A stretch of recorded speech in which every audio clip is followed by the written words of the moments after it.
কম্পের মধ্য দিয়ে কিয়ামতের দিন সূচনা হবে, কথাটি কতটুকু সত্য ইসলামের আলোকে বুঝিয়ে বলবেন। জি, কিয়ামতের দিন, মহাপ্রলয়ের দিনটি থাকবে শুক্রবার।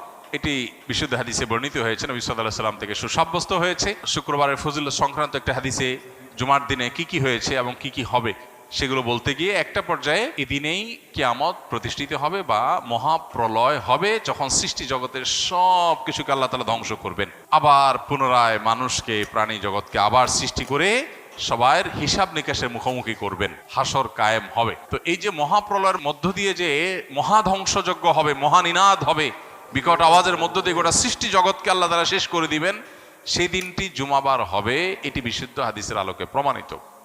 এখানে একটা সূক্ষ্ম প্রশ্ন তৈরি হয়, সেটা হলো জুমার দিনে গোটা দুনিয়া ধ্বংস হবে, এটা হাদিসে আছে, অথচ গোটা পৃথিবীর সব জায়গায় একই দিনে জুমার দিন হয় না।